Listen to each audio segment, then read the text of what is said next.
Buen día, queridos hermanos. Es para mí una alegría dirigirme a usted en esta mañana de día lunes.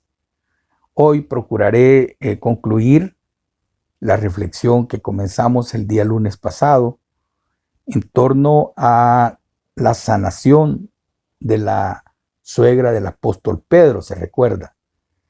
En esa ocasión les mencionaba de que a partir del lunes pasado íbamos a concentrarnos en algunos pasajes, algunos episodios de la vida ministerial de Jesús.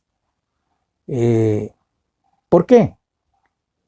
Porque no ha existido en la historia de la humanidad una persona que se pueda comparar con Jesús de Nazaret. Les decía que su presencia en nuestro mundo ha dejado una huella imborrable, que el tiempo ha pasado, ¿verdad? Y no ha logrado desvanecerse.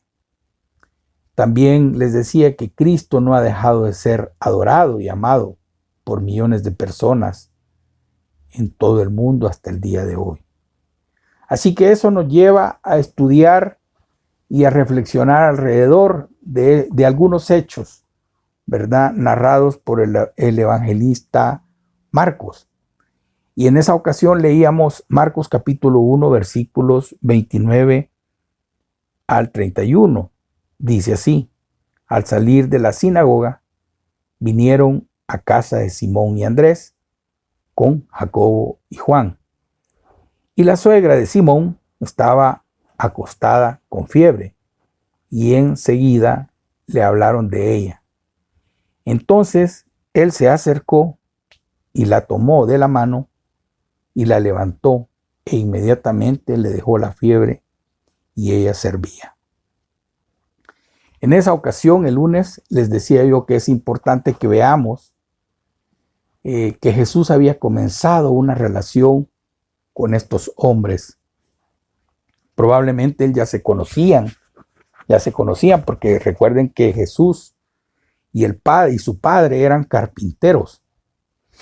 Y pues en el lugar donde donde Jesús creció, tuvo su niñez, su infancia, su juventud, él se involucró en las tareas que su padre le enseñó, que era la carpintería. Entonces probablemente era conocido como Jesús el carpintero.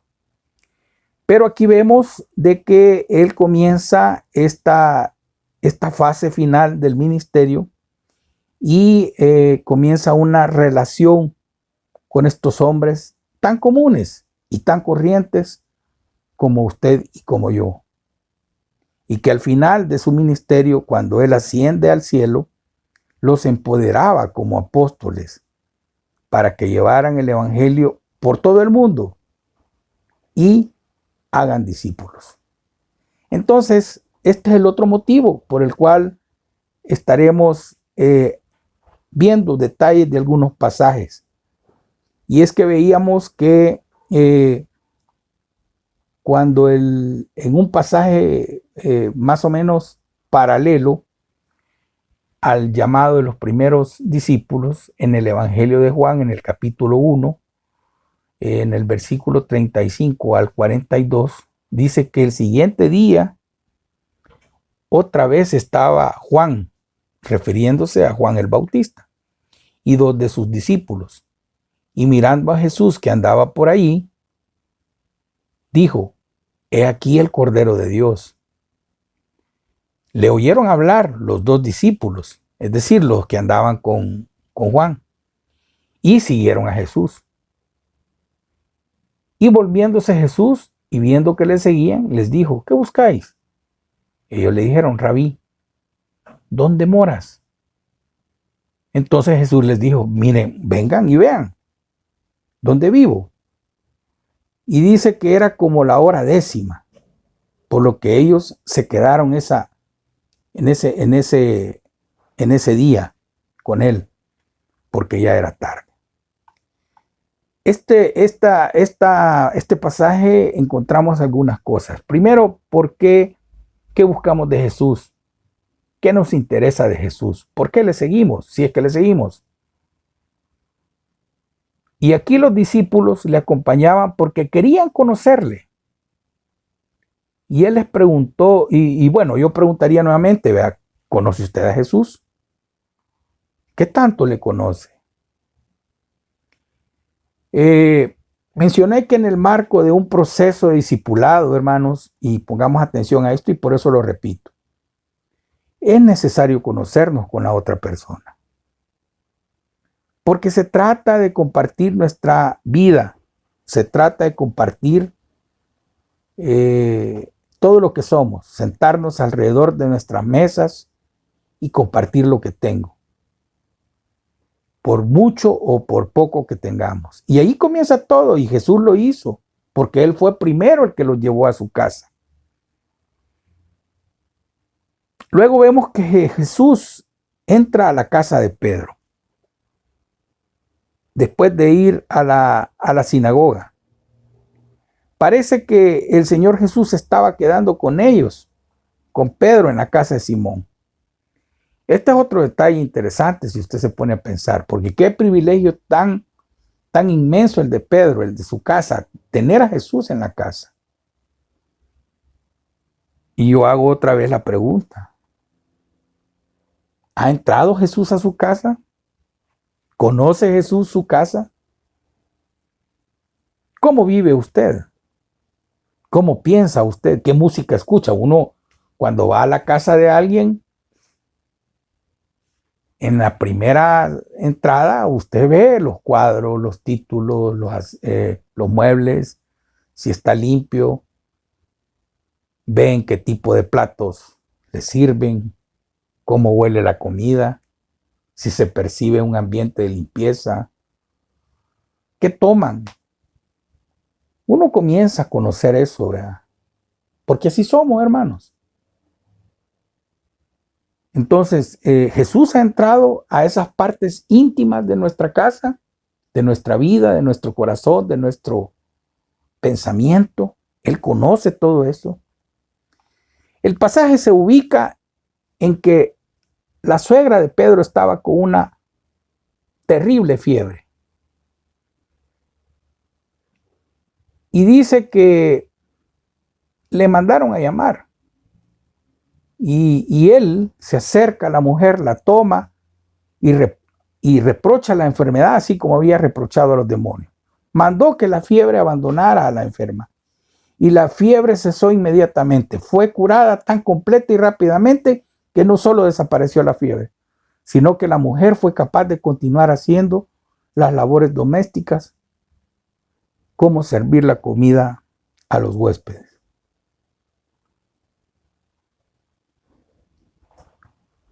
La familia había recurrido a Jesús. Una pregunta más. ¿A quién acudimos cuando estamos enfermos? ¿A quién es el primero al que debemos acudir cuando estamos enfermos? Y por ahí compartí algunos pasajes.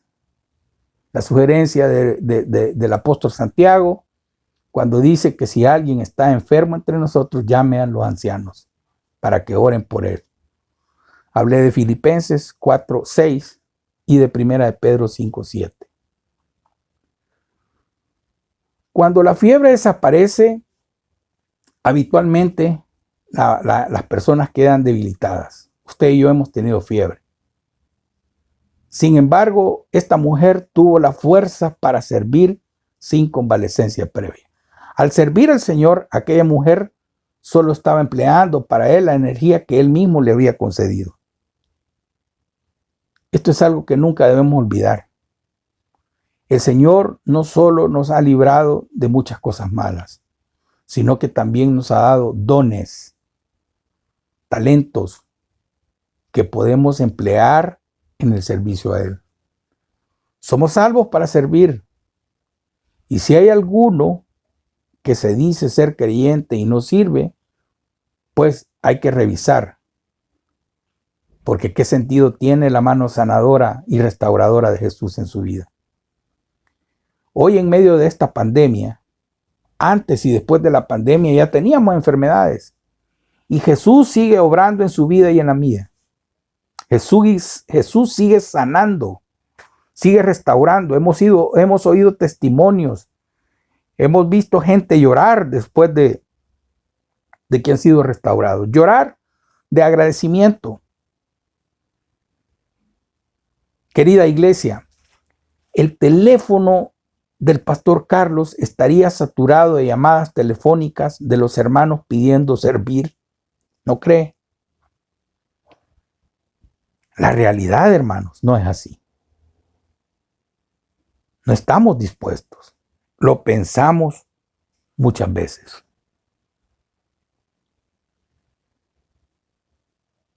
El apóstol Pablo les recuerda a los tesalonicenses. Dice y les escribe así: porque ellos mismos cuentan de nosotros la manera en que nos recibisteis y cómo os convertisteis de los ídolos a Dios para servir al Dios vivo y verdadero. Primera Tesalonicenses 1, versículo 9. Esta mujer fue sanada e inmediatamente servía. Y es que ese es el resultado lógico de alguien que ha recibido un don, de alguien que ha recibido un favor de Dios, de alguien que ha sido liberado del pecado y de la enfermedad. El doctor Lucas, en el Evangelio que él escribe, en el capítulo 1, versículo 74, él hace referencia a una profecía. Librados de nuestros enemigos, sin temor les sirvamos. Versión Reina Valera, 1960. Pero vea lo que dice cómo lo traduce la actualizada. Una vez rescatados de las manos de los enemigos, les sirvamos sin temor. Aquí tenemos a una mujer que fue sanada y más adelante veremos que muchos otros son sanados de diversas enfermedades. Y nos preguntamos, no sé si usted lo habrá hecho, ¿a dónde van a parar todas esas enfermedades? Todo ese pecado, toda esa cantidad de males de los endemoniados. ¿A dónde van a parar? Y uno puede decir, bueno, Jesús tiene poder para curar, para restaurar, para perdonar pecados. La otra pregunta que puede surgir de esto es: ¿qué tanto le costó? ¿Qué tanto le ha costado a Jesús? ¿Qué tanto le cuesta a Dios restaurarnos? El día de ayer recordábamos en la mesa del Señor y el pastor César hacía referencia a las notas que 600 años antes el profeta Isaías había escrito acerca de aquel que pagaría por nosotros. Y decía así: despreciado y desechado entre los hombres, varón de dolores, experimentado en quebranto, y como que escondimos de él el rostro, fue menospreciado y no lo estimamos. Ciertamente llevó él nuestras enfermedades y sufrió nuestros dolores, y nosotros le tuvimos por azotado, por herido de Dios y abatido. Mas él, por nuestras rebeliones, molido por nuestros pecados, el castigo de nuestra paz fue sobre él, y por su llaga fuimos curados. Podemos concluir de momento que el sanar, el expulsar demonios y perdonar nuestros pecados sí que le costó muchísimo. Le costó hacerse hombre, le costó morir en la cruz, le costó toda la humillación que esto conlleva. Meditemos en esto, queridos hermanos. Que el Señor le bendiga.